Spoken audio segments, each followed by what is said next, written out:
This watch has a complication I've never seen before, and that's because it never existed before.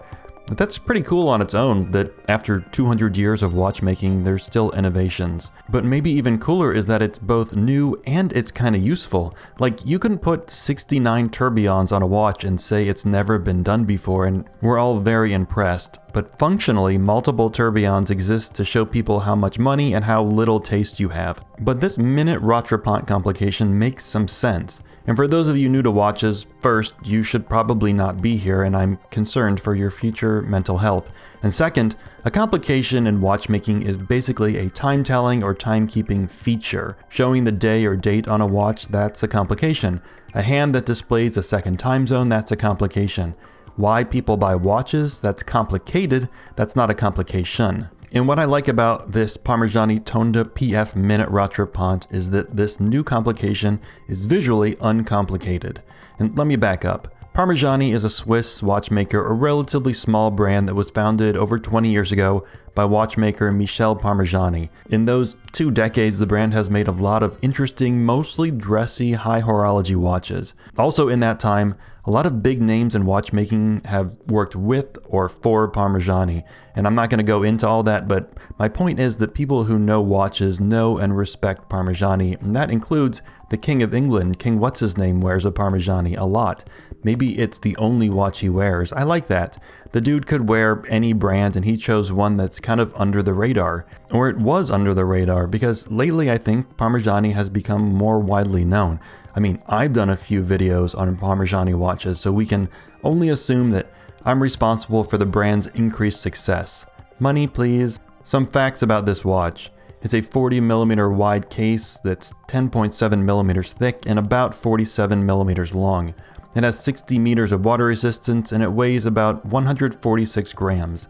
The case and bracelet are made of steel, but the fancy coin edge bezel is made of 950 platinum. $31,800 is the list price for this watch. On my 7-inch wrist, this does feel kind of sporty, the size and the weight on my 7-inch wrist. I like this 40mm diameter on my 7-inch wrist. I think something like 38mm would work on my 7-inch wrist. A smaller size would come off a little dressier on my 7-inch wrist. And I don't think that's what Parmigiani is after right now on my 7-inch wrist. Parmigiani has been increasingly focused on more sporty watches with the Tonda watches. More sporty. They're not sports watches to my eyes, but they have bracelets and they have water resistance, and there are several steel references. In 2022, Parmigiani introduced the Tonda PF GMT Rattrapante, and last year, the brand introduced this Minute Rattrapante. Both of the Rattrapante watches have totally new complications, never been done before at any kind of scale. So, Rattrapante? The French translates to English as old pants. Wait. Yes. No. Hold on. It translates to English as something like catch up or to catch up. Until recently, Rattrapante in watchmaking has only referred to a split-second chronograph complication. It's called a Rattrapante because there's a function to have one chronograph hand catch up to the other. Apparently, that's really hard to do mechanically, so Rattrapante chronograph watches are super expensive. But this Rattrapante watch is not a Rattrapante chronograph. This is a new kind of Rattrapante. What makes this new Parmigiani watch a Rattrapante watch is how the additional minutes hand gets reset. There's a rose gold pusher on the crown which Rattrapantes the additional hand. The hand catches up with its dearly missed friend twin sibling hand. This is the Rattrapante part. But is that gold hand even a minutes hand? Here's what I mean. On this watch, the additional minutes hand doesn't track time. I mean, it doesn't rotate once you set it. It stays there, still, unmoving, like when someone suggests that I get exercise. It took me a moment to understand the why behind this complication. Because despite my good mouth word talking, I'm not the brightest balance cock in the workshop. First, and this is cool, you can set the minutes hand in 2 ways, by the minute or in 5-minute increments. There are 2 pushers on the left side of the case that move the hand in bigger or smaller jumps. And then, like I said, you can Rattrapante the hand with the pusher on the crown. So why? What it do? What do for? Well, basically this works like a very elegant countdown or even count up bezel. Need to leave the house at a certain time, advance the minutes hand to that time, and you can watch as the time advances towards that goal and past it because your child won't put on shoes. Why won't she put on shoes? Have to remember to take the lasagna out of the oven in 40 minutes, set the minutes hand to 40 minutes from now, but honestly, I like the edges a little crispy, so make it 45 minutes. I've been using the watch like this, and I'm surprised by how useful it is, and also how much more I like this than a timing bezel. Maybe it's the simplicity of the design, but I actually think it's the legibility. It's easier for me to read everything from the dial rather than looking all the way to the bezel. And you can also kind of use this to track elapsed time.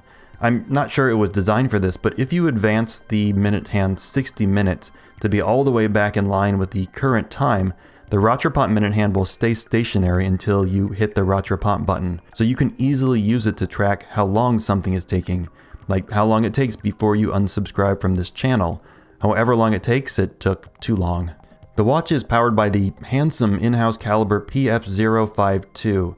It has 48 hours of power reserve and a micro rotor in 22 karat rose gold.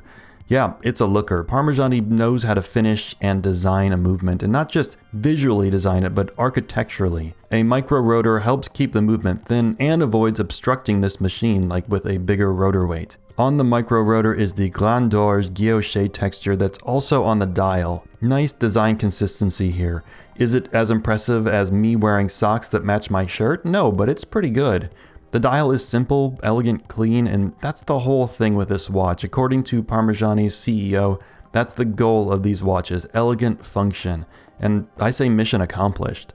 Now, stylistically, this is still too dressy for me, but I recognize that I'm not the target audience for this watch, not economically or intellectually. You see, it is possible to like and respect a watch without needing to own it. It took me years of fiscal irresponsibility to learn that. It's just really cool to see a simple, technical, and most importantly useful innovation in watchmaking. Now that Parmigiani has 2 innovative Rattrapante watches, there might be a third, I don't know. I don't have the imagination to think of another one, but I'd love to see even another take on these Rattrapante catch-up watches.